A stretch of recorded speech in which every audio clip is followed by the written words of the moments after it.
Assalamualaikum warahmatullahi wabarakatuh.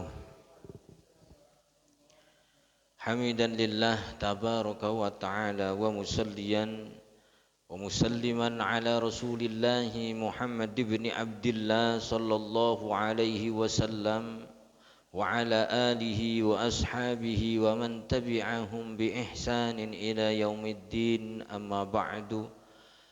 فقد قال الله تعالى في كتابه الكريم أعوذ بالله من الشيطان الرجيم يا أيها الذين آمنوا كتب عليكم الصيام كما كتب على الذين من قبلكم لعلكم تتقون وقال نبينا محمد صلى الله عليه وسلم Man inqata'a ila Allah azza wa jalla kafahu Allahu kulla ma'unatin warzaqahu min haitsu la yahtasib wa man inqata'a ila dunya wakalahu Allahu ilaiha.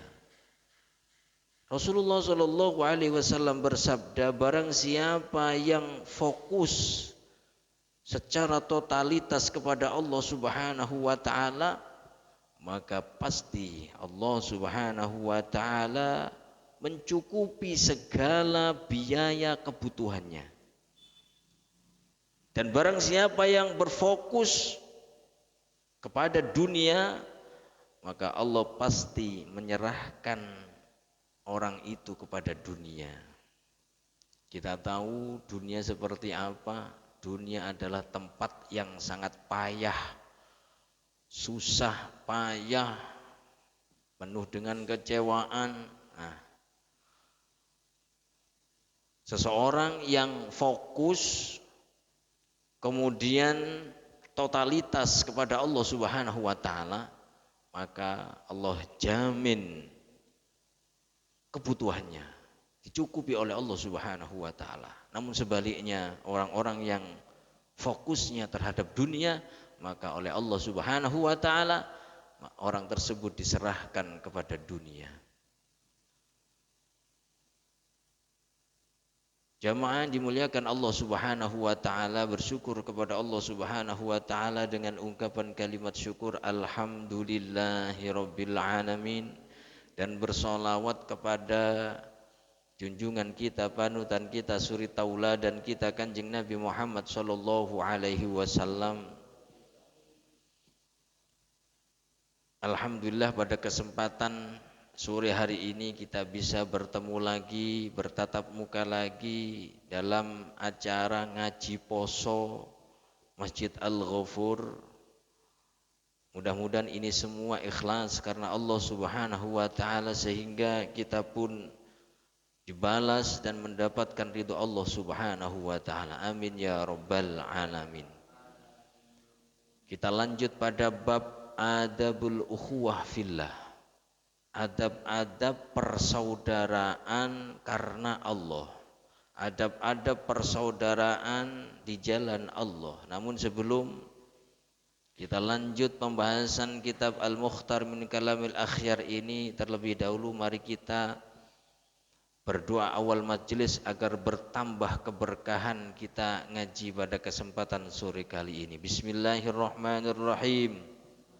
Allahumma inni a'udzu bika an adilla au udalla au azilla au uzalla au adlima au udlama au ajhala au yujhala alayya rabbi zidni ilman wa wassi'li fi rizqi wa barik li fima razaqtani waj'alni mahbuban fi qulubi ibadik wa azizan fi uyunihim waj'alni wajihan fid dunya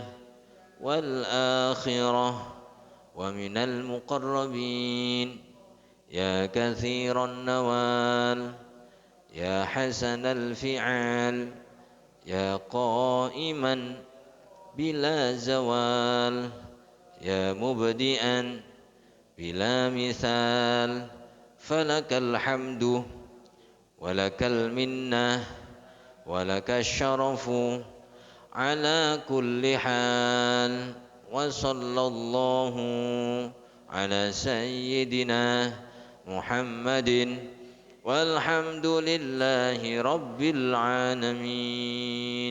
Adabul ukhuwati fillah, adab-adab persaudaraan karena Allah Subhanahu wa taala. Qala Allah taala, Allah Subhanahu wa taala berfirman, innamal mu'minuna ikhwah. Sesungguhnya orang-orang yang beriman itu adalah bersaudara. I'lam, ketahuilah, anna ukhuwatal Islam, sesungguhnya persaudaraan seagama Islam, aqwa, itu lebih kuat, min ukhuwatin nasab, daripada persaudaraan senasab. Maksudnya apa? Maksudnya adalah persaudaraan tunggal agomo podo islami niku luwih kuat tinimbang saking persaudaraan tunggal bapak lan tunggal ibu sak nasab. Loh, kok sampai ngonten? Nah, enten. Bihaitsu la tu'tabaru ukhwatun nasab. Sekira tidaklah dianggap persaudaraan senasab itu idza kholat an ukhuwatil Islam, apabila tidak ada hubungan persaudaraan se-Islam. Hubungan senasab, persaudaraan senasab itu tidak ada artinya, tidak dianggap apabila tidak ada hubungan seagama.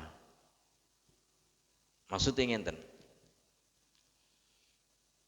Ono dulur loro, sak bapak sak ibu, ternyata siji muslim mukmin, sing sijine non muslim non mukmin. Sijine maneh koncone duwe dulur loro, siji mukmin, sijine mukmin. Loro-lorone mukmin. Maka yang paling kuat adalah yang hubungan seagama. Hubungan senasab ini tidak ada artinya apabila tidak disertai dengan hubungan seagama. Dulur kandung tapi tidak seagama, maka akan putus. Putus seperti apa? Di sini dijelaskan. Ala taro, apakah engkau tidak tahu? Annahu idza matal muslim, bahwa sesungguhnya apabila ada seorang muslim mati, walahu akhun kafir, dan dia tidak mempunyai saudara kecuali hanya satu saudara yang kafir non muslim, yakunu maluhu lil muslimin, maka harta warisannya itu tidak diberikan pada saudaranya yang kafir tadi, tapi diberikan pada orang-orang muslim. Lewat mana? Baitul mal, tempat ngumpulnya zakat, baitul mal negara. Enten tiang mati muslim, kemudian dia hanya punya saudara satu, tidak ada saudara lagi, artinya tidak punya ahli waris sama sekali. Mek dulur situk niko, tapi dulur niku ternyata mboten muslim, non muslim, maka harta peninggalan orang yang mati yang agamanya berislam ini tidak boleh diwarisi oleh saudaranya yang non muslim tersebut. Jadi tidak berarti hubungan saudara sak petarangan, tapi lek beda agama putus, gak iso saling mewarisi. La li akhihil kafir wa kadza idza mata akhul kafir. Demikian halnya yang mati apabila saudaranya yang kafir, saudaranya yang non muslim itu mati, maka saudara yang masih hidup yang muslim itu juga tidak boleh mewarisi harta peninggalannya saudaranya yang non muslim tersebut. Jadi enggak boleh saling mewarisi. Loh kok ternyata mewarisi, haram hukumnya. Haram. Wa dzalika li'annal jami'al fasid la yufidul ukhuwah. Demikian itu karena kesatuan yang batal itu tidak bisa memberikan manfaat sama sekali kepada saudaranya. Apa pembatalnya? Pembatalnya adalah ketidakberimanan kepada Allah Subhanahu wa taala. Lek kok gini, kita lihat berarti iman kepada Allah, keimanan kita harganya luar biasa. Mahal gak ono tandingane. Wa annal mu'tabaral asliyah wal jami'u syar'i, dan sesungguhnya yang dianggap, yang diperhitungkan asalnya adalah al jami'u syar'i, yaitu satu kesatuan yang berkaitan dengan syariat. Sing melok syariat itulah asal. Jadi karena kekafiran itu adalah perusak, kekafiran itu adalah sesuatu yang memisahkan, maka tidak memberikan manfaat sama sekali kepada persaudaraan. Wonten. Wa min haqqil ukhuwati fid din, dan di antara hak bersaudara dalam beragama adalah an tuhibba li akhika ma tuhibbu li nafsik. Sesama muslim itu bersaudara, dan dalam persaudaraan itu ada hak-hak yang harus dijaga. Apa? Pertama adalah bila engkau mencintai, bila engkau cinta terhadap dirimu, maka engkau harus cinta kepada saudaramu. Wa yasurruka ma yasurruh, jika engkau senang dirimu sehat, maka kau harus senang bila saudara seimanmu itu sehat. Jika kau suka makan kenyang, maka kamu harus suka terhadap saudaramu itu makan kenyang. Jika kau suka rumah yang bagus, kendaraan yang baik, maka kamu harus cinta dan suka bila saudara muslim seimanmu itu mempunyai rumah yang bagus dan kendaraan yang bagus. Kok kita ana dulur muslim kita duwe dandani omah apik, ternyata terus ya iso tuku mobil sing apik, terus awak dhewe cekot-cekot. Iki bermasalah iman iki. Kudune seneng. Ngoten. Kudune seneng.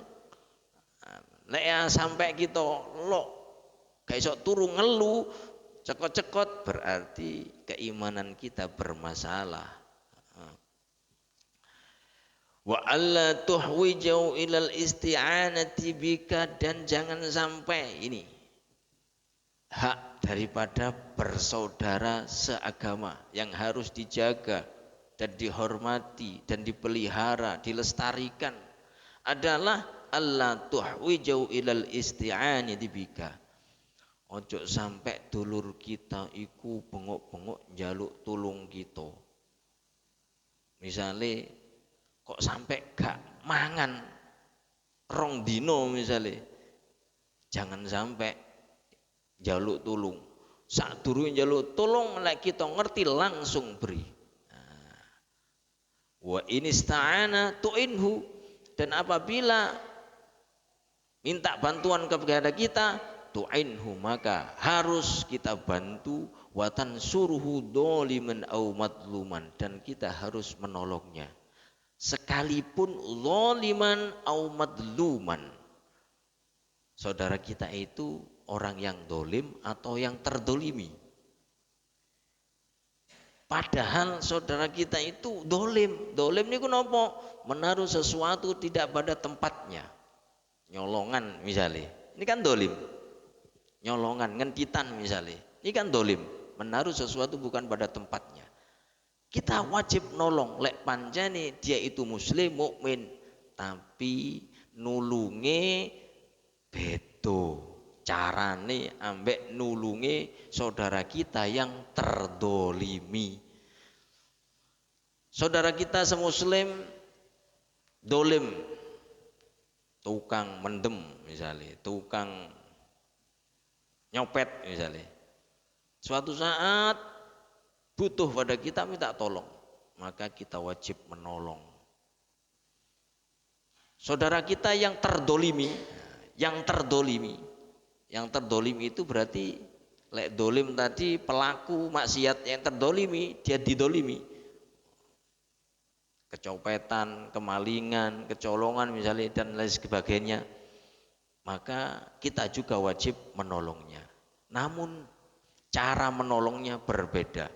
Faman na'uka iyyahu minadh-dhulmi fadzalika nasruka iyyahu. Cara kita menolong saudara kita yang dolim, maka pertama adalah menghentikan kedolimannya. Ahli maksiat, yo kita hentikan kemaksiatannya dan kita tolong.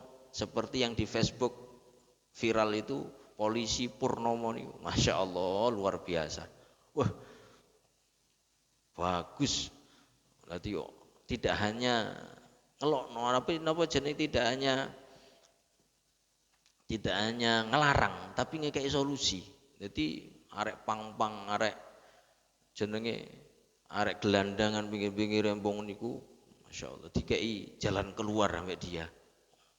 Ono sing dikei modal dikongkon usaha dodolan, ono sing macam pingin mulai dibolehno, dipantau sampai tekan omah. Terus gak oleh dadi arek pang maneh. Ya luar biasa nih. Ditakoni, agamamu apa? Muslim. Sholat? Enggak pernah sholat. Mulai saya ini sekarang sholat, kayak sarung, kayak baju jadi. Ngono. Ojo ngamen nang embong maneh, awas petuk aku ngamen nih jadi. Aku polisi loh jadi. Jadi mboten ngelarang tok, nggih solusi. Masya Allah. Wa fil hadis al-muslim akhul muslim, orang muslim itu adalah saudaranya orang muslim yang lainnya. Sesama muslim itu saudara. Kalau sudah saudara harus menjaga hak-haknya. Di antara haknya sesama muslim itu adalah kita merasa sakit kalau saudara kita itu sakit. Kita merasa senang kalau saudara kita itu senang. Kita tidak bisa tidur nyenyak kalau saudara kita itu tidak bisa tidur nyenyak. La iso ngono ya mukmin kita sempurna. La yadlimuhu, tidak boleh mendolimi saudaranya, gak oleh ngerusui, gak oleh merugikan. Nah niki. Wala yashtumuhu, dan tidak boleh mencaci. Wa man kana fi hajati akhihi, barang siapa yang ada di dalam kebutuhan saudaranya, maka Allah pun ada dalam kebutuhan orang tersebut. Artinya nopo? Artinya ketika saudara kita itu butuh kepada kita dan kita bisa memberikan solusi, bisa membantunya untuk menemui jalan keluar, maka Allah pun ada pada kebutuhan kita. Lek kita iso nolong wong, moko kita pun ditolong oleh Allah Subhanahu wa taala. Niki janjine Kanjeng Nabi Muhammad sallallahu alaihi wasallam. Wa man farraja an muslim kurbatan farrajallahu anhu biha kurbatan min kurubati yaumil qiyamah. Barang siapa yang menghilangkan satu kesusahan dari seorang muslim, maka kesusahan dia di yaumil akhirat akan dihilangkan oleh Allah Subhanahu wa taala, sebab dia telah menghilangkan satu kesusahan seorang muslim di dunia. Jadi satu kesusahan teman kita kasih solusi, kita sembuhkan, kita beri jalan keluar, maka janji Nabi Muhammad SAW, kesusahan-kesusahan kita di akhirat nanti akan dihilangkan oleh Allah Subhanahu wa taala. Nek kesusahan dunya tasih enten obate kan ngoten. Tapi lek susah akhirat ya wis ora ana obate. Wa man satara musliman satarahu Allah yaumal qiyamah. Barang siapa yang menutupi aib satu orang muslim, satarahullahu yaumal qiyamah, maka aibnya pun ditutupi oleh Allah Subhanahu wa taala. Kalau kita tahu keburukan seseorang dan kita tutup rapat-rapat, kita tidak akan membicarakannya kepada orang lain, moh duduh nang wong liya, ya moko aib kita pun akan dijaga oleh Allah Subhanahu wa taala. Semua orang punya aib. Semua orang punya kejelekan, semua orang punya kartu merah. Dan kalau kita tahu keburukan teman kita, keburukan saudara kita, kita tahu kartu merahnya saudara kita, dan kita tutup rapat-rapat, tidak akan kita bicarakan kepada orang lain, maka kartu merah kita, aib kita, rahasia jelek kita pun akan ditutupi oleh Allah Subhanahu wa ta'ala. Wa min haqqihi, dan di antara hak-hak bersaudara dalam agama adalah alla tuqassiru fi tafaqqudi ahwalihi, hendaknya tidak mengurangi dalam memperhatikan keadaan saudara kita.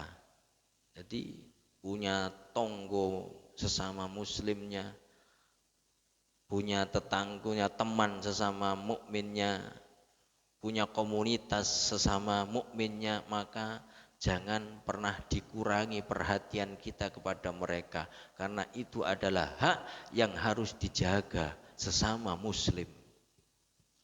Bihaitsu yushkilu 'alaika mawdi' hajatih fayahtaju ila mas'alatik wa alla tulji'u ilal i'tidar.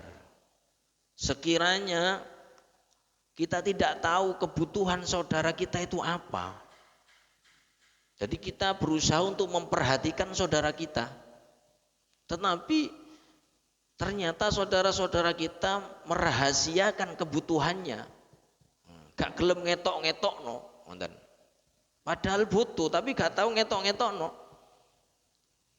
sehingga suatu saat saking nemeni kebutuhan, wis nemen kebutuhane, kadang-kadang wong gak kuat kan, gak kuat nggowo, gak kuat nyonggo, sehingga golek bantuan nang ngene koncone kan ngoten, sehingga sampai jaluk bantuan ke kita.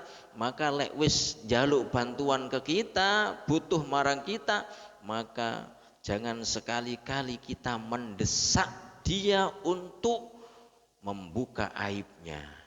Jangan mendesak kita untuk membongkar alasan kenapa seperti itu. Contoh mawon, misalnya seseorang datang kepada kita, misalnya dia harus membayar hutang untuk contoh, maka kita lek iso bantu dengan uang kita. Gak bisa dengan uang kita, dengan kekuasaan kita, pangkat kita, kekuasaan kita. Lek gak iso dengan pikiran kita, lek gak iso dengan tenaga kita, ngoten. Sebisanya. Terus jangan sampai kita mendesak dia. Artinya kita balik tanya, kok sampai seperti itu? Misalnya, Pak, aku utang duit po, ngoten. Gaya apa? Gaya nyaur utang, masalah seperti itu. Terus ojo didedes. Terus ojo didedes dengan pertanyaan-pertanyaan yang menyebabkan dia itu membuka aibnya. Niki adalah adab sesama muslim dalam bersaudara. Jadi njogo ojo sampai konco kita iku ngetokno aibe dhewe gara-gara pertanyaan kita. Ngoten. Wa idza asyara ilaika bi syai'in fata tutalibhu bid dalili wa iradil hujjati kama qalu. Dan apabila teman kita itu sudah menunjukkan sesuatu, maka kita jangan menuntut di bukti nih. Nah, misalnya aku tulungan po apa sing iso tak tulung? Ya Allah, aku dina iki kudu ngelunasi utangku. Nah, sakmene misale aku kudu lunas utangku 500.000 dina iki. Dan ini pun jangan terus dikejar dengan pertanyaan, dengan bukti-bukti. Kita njaluk bukti, sampean utang nang sapa? Endi buktine? Nah, jangan. Lek iso bantu ndang dibantu. Lek gak iso minimal ya wis sepurane lah. Jadi jangan malah kita nyari bukti ngoten, mboten angsal. Itu adalah adab kita bersaudara dalam Islam. Wa qad ahsana man qala al-akhu shalihu khairul laka min nafsik. Dan sungguh benar sekali orang yang mengatakan al-akhu sholih khairun laka min nafsika. Saudara kita yang soleh itu lebih baik daripada diri kita. Masya Allah. Niki dawuhne para wali nih Gusti Allah niki. Kok iso ngoten? Li'anna nafsa ammaratu bisu, karena diri kita itu sering sekali mengajak kita kepada keburukan, kepada kemaksiatan. Wal akhus soleh, sedangkan saudara kita yang soleh la ya'muru illa bi khair, mereka tidak pernah mengajak kecuali dalam kebaikan. Jadi dawuhne seorang alif billah, teman baik, dulur muslim sing soleh. Soleh itu berarti wong ida ambek Gusti Allah nggih. Itu luwih apik tinimbang awak sira dhewe daripada diri kita ini. Kenapa? Alasannya karena diri kita ini sering mengajak diri kita sendiri untuk bermaksiat kepada Allah, sedangkan teman kita yang soleh, saudara muslim kita yang soleh itu tidak pernah mengajak keburukan kecuali ia selalu mengajak kepada kebaikan, ibadah kepada Allah Subhanahu wa taala. Waqila, dan dikatakan ad-dunya bi asriha la tasau mutabaghidaini. Dunia dengan segala kaluasannya sing jembar iki la tasau mutabaghidaini, tidak mampu memuat dua orang yang saling tukaran. Wasyibrun bisyibrin yasau mutahabaini, dan satu jengkal, beberapa jengkal dari bidang tanah itu mampu memuat atau mampu menampung dua orang yang saling mencintai. Jadi dunyo sing omboe sak menten iki katahe sak ambrah-ambrah iku ora mampu nampung dua orang yang saling bermusuhan. Namun satu jengkal tanah mampu menampung dua orang yang saling mencintai. Kayak apa gambarannya iki? Gambarannya mungkin nggih, ada satu penguasa dengan penguasa yang lain bentrok, wis gano ombone nggon, merasa sempit semua, tapi satu jengkal tanah itu mampu menampung dua orang yang saling menyayangi, yaitu teman yang karena Allah Subhanahu wa taala. Wa'lam annal mu'akhadha amrun masnun min ladun Nabi sallallahu alaihi wasallam. Dan ketahuilah sesungguhnya persaudaraan yang karena Allah itu adalah sesuatu yang dianjurkan dan disunnahkan oleh Nabi Muhammad sallallahu alaihi wasallam. Fa innahu, karena sesungguhnya Nabi akha bainal muhajirin wal ansor, yaitu yang menjadikan saudara orang-orang muhajirin dan orang-orang ansor. Orang-orang muhajirin adalah orang-orang yang asli Mekah. Orang ansor adalah orang-orang yang asli Madinah. Mereka dipertemukan, dijadikan saudara seiman, saudara seagama. Orang-orang Ansor menerima dengan lapang dada mereka. Sing duwe tanah sak kotak dibagi dadi loro. Siji sak kotak kanggo saudara Ansore, saudara Muhajirin sing teko. Ono sing duwe omah. Jadi orang-orang Muhajirin asli Mekah waktu diperintahkan hijrah oleh Rasulullah sallallahu alaihi wasallam niki diwajibkan gak nggawa apa-apa, hanya membawa klambi sak setel tok sing digawe tok niki. Mereka tinggalkan rumahnya di Mekah, mereka tinggalkan tanahnya di Mekah, mereka tinggalkan ternaknya di Mekah, kekayaan ditinggalno. Krono napa? Krono kewajiban perintah saking Allah lewat Kanjeng Nabi Muhammad sallallahu alaihi wasallam dikongkon hijrah. Napa kok hijrah? Melindungi keimanan. Sebab lek nang Mekah iki disiksa ambek dikuyo-kuyo ambek wong kafir Quraisy, sehingga mereka meninggalkan Mekah dengan segala apa yang dia punya. Tanah, rumah, ternak semuanya ditinggal. Moro nang ngene Madinah gak nggawa apa-apa. Orang-orang Madinah dibina kalian Kanjeng Nabi Muhammad sallallahu alaihi wasallam. Jadi hak persaudaraan seagamanya ditekankan oleh Nabi, sehingga lek wong Muhajirin susah, wong Ansor melok susah. Ngoten. Sehingga rumahnya sing duwe omah niki disekat dadi loro. Iki sampean, iki aku. Masyaallah. Nggih. Insyaallah lanjut bijing malih nggih. Subhanakallah bihamdik asyhadu an la ilaha illa anta astaghfiruka wa atubu ilaik. Wa sallallahu ala sayyidina Muhammad alhamdulillahi rabbil alamin. Asyhadu an la ilaha illallah astaghfirullah. Nas'aluka ridhaka wal jannah wa na'udzu bika min sakhatika wan nar. Asyhadu an la ilaha illallah astaghfirullah. Nas'aluka ridhaka wal jannah wa na'udzu bika min sakhatika wan النار اللهم إنك عفو كريم تحب العفو فاعف عنا اللهم إنك عفو كريم تحب العفو فاعف عنا يا كريم. السلام عليكم ورحمة الله وبركاته.